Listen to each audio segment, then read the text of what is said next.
2 நாளாகமம் அதிகாரம் 29. எசேக்கியா 25ஆம் வயதில் ராஜாவாகி 29 வருஷம் எருசலேமில் அரசாண்டான். சகரியாவின் குமாரத்தியாகிய அவனுடைய தாயின் பேர் அபியாள். அவன் தன் தகப்பனாகிய தாவீது செய்தபடியெல்லாம் கர்த்தரின் பார்வைக்கு செம்மையானதை செய்தான். அவன் தன் ராஜ்யபாரத்தின் 1ஆம் வருஷம் 1ஆம் மாதத்தில் கர்த்தருடைய ஆலயத்தின் கதவுகளை திறந்து அவைகளை பழுது பார்த்து ஆசாரியரையும் லேவியரையும் அழைத்து வந்து அவர்களை கிழக்கு வீதியிலே கூடிவரச் செய்து அவர்களை நோக்கி, லேவியரே கேளுங்கள், நீங்கள் இப்போது உங்களை பரிசுத்தம் பண்ணிக்கொண்டு உங்கள் பிதாக்களின் தேவனாகிய கர்த்தருடைய ஆலயத்தை பரிசுத்தம் பண்ணி அசுத்தமானதை பரிசுத்த ஸ்தலத்திலிருந்து வெளியே கொண்டு போங்கள். நம்முடைய பிதாக்கள் துரோகம் பண்ணி நம்முடைய தேவனாகிய கர்த்தரின் பார்வைக்கு பொல்லாப்பானதை செய்து அவரை விட்டு விலகி தங்கள் முகங்களை கர்த்தருடைய வாசஸ்தலத்தை விட்டு திருப்பி அதற்கு முதுகை காட்டினார்கள். அவர்கள் பரிசுத்த ஸ்தலத்தில் இஸ்ரவேலின் தேவனுக்கு சர்வாங்க தகன பலி செலுத்தாமலும் தூபம் காட்டாமலும் விளக்குகளை அணைத்து போட்டு மண்டபத்தின் கதவுகளையும் பூட்டி போட்டார்கள். ஆகையால் கர்த்தருடைய கடுங்கோபம் யூதாவின் மேலும் எருசலேமின் மேலும் வந்து அவர் இவர்களை நீங்கள் உங்கள் கண்களினால் காண்கிறபடி துயரத்துக்கும் திகைப்புக்கும் பழிப்புக்கும் ஒப்புக் கொடுத்தார். இதோ இது நிமித்தம் நம்முடைய பிதாக்கள் பட்டயத்தினால் விழுந்து நம்முடைய குமாரரும் நம்முடைய குமாரத்திகளும் நம்முடைய மனைவிகளும் சிறையிருப்பில் அகப்பட்டார்கள்.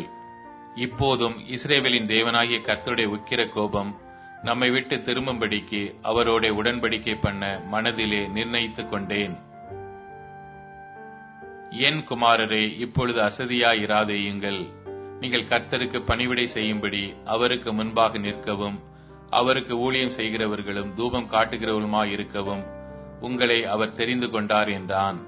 அப்பொழுது கோகாத் புத்திரரில் அமாசாயின் குமாரன் மாகாத்தும் அசரியாவின் குமாரன் யோவேலும் மெராரியின் புத்திரரில் அப்தியின் குமாரன் கீசும் எஹலேலின் குமாரன் அசரியாவும் கெர்சோனியரில் சிம்மாவின் குமாரன் யோவாகும் யோவாகின் குமாரன் ஏதேனும் எலிச்சாப்பான் புத்திரரில் சிம்ரியும் ஏயேலும் ஆசாப்பின் புத்திரரில் சகரியாவும் மத்தனியாவும் ஏமானின் புத்திரரில் எகியேலும் சிமேயியும் எதித்தூனின் புத்திரரில் சமாயாவும் ஊசியேலும் என்னும் லேவியர் எழும்பி தங்கள் சகோதரரை கூடிவரச் செய்து பரிசுத்தம் பண்ணிக்கொண்டு கர்த்தருடைய வசனங்களுக்கொத்த ராஜாவினுடைய கற்பனையின்படியே கர்த்தருடைய ஆலயத்தை சுத்திகரிக்க வந்தார்கள். ஆசாரியர்கள் கர்த்தருடைய ஆலயத்தை சுத்திகரிக்கும்படி உட்புறத்திலே பிரவேசித்து கர்த்தருடைய ஆலயத்தில் கண்ட சகல அசுத்தத்தையும் வெளியே கர்த்தருடைய ஆலய பிரகாரத்தில் கொண்டு வந்தார்கள். அப்பொழுது லேவியர் அதை எடுத்து வெளியே கீதரோன் ஆற்றிற்கு கொண்டு போனார்கள். 1ஆம் மாதம் 1 தேதியிலே அவர்கள் பரிசுத்தம் பண்ண துவக்கி 8ஆம் தேதியிலே கர்த்தருடைய மண்டபத்திலே பிரவேசித்து கர்த்தருடைய ஆலயத்தை 8 நாளில் பரிசுத்தம் பண்ணி 1ஆம் மாதம் 16ஆம் தேதியில் அதை முடித்தார்கள். அவர்கள் ராஜாவாகிய எசேக்கியாவினிடத்தில் போய், நாங்கள் கர்த்தரின் ஆலயத்தையும் சர்வாங்க தகன பலி பீடத்தையும் அதனுடைய சகல பணிமுட்டுகளையும் சமூக தப்பங்களின் மேஜையையும் அதன் சகல பணிமுட்டுகளையும் சுத்திகரித்து ராஜாவாய் ஆகாஸ் அரசாளும் போது தம்முடைய பாதகத்தினால் எரிந்து போட்ட சகல பணிமுட்டுகளையும் முஸ்திப்பாக்கி பரிசுத்தம் பண்ணினோம். இதோ அவைகள் கர்த்தரின் ஆலயத்திற்கு முன்பாக இருக்கிறது என்றார்கள். அப்பொழுது ராஜாவாகிய எசேக்கியா காலமே எழுந்திருந்து நகரத்தின் பிரபுக்களை கூட்டிக் கொண்டு கர்த்தரின் ஆலயத்திற்கு போனான். அப்பொழுது ராஜ்ய பாரத்திற்காகவும் பரிசுத்த ஸ்தலத்திற்காகவும் யூதாவுக்காகவும் 7 காளைகளையும் 7 ஆட்டுக்கடாக்களையும் 7 ஆட்டுக்குட்டிகளையும் 7 வெள்ளாட்டு கடாக்களையும் பாவ நிவாரண பலியாக கொண்டு வந்தார்கள். அவைகளை கர்த்தருடைய பலிபீடத்தின் மேல் பலியிடுங்கள் என்று அவன் ஆசாரியராகிய ஆரோனின் புத்திரருக்கு சொன்னான். அப்படியே ஆசாரியர் காளைகளை அடித்து அந்த இரத்தத்தை பிடித்து பலிபீடத்தின் மேல் தெளித்தார்கள். ஆட்டுக்கடாக்களை அடித்து அவைகளின் இரத்தத்தை பலிபீடத்தின் மேல் தெளித்தார்கள். ஆட்டுக்குட்டிகளையும் அடித்து அவைகளின் இரத்தத்தையும் பலிபீடத்தின் மேல் தெளித்தார்கள். பிற்பாடு பாவ நிவாரண பலிக்கான வெள்ளாட்டு கடாக்களை ராஜாவுக்கும் சபையாருக்கு முன்பாக கொண்டு வந்தார்கள். அவைகள் மேல் அவர்கள் தங்கள் கைகளை வைத்தார்கள். இஸ்ரவேல் அனைத்திற்காகவும் சர்வாங்க தகன பலியையும் பாவ நிவாரண பலியையும் செலுத்துங்கள் என்று ராஜா சொல்லி இருந்தான்.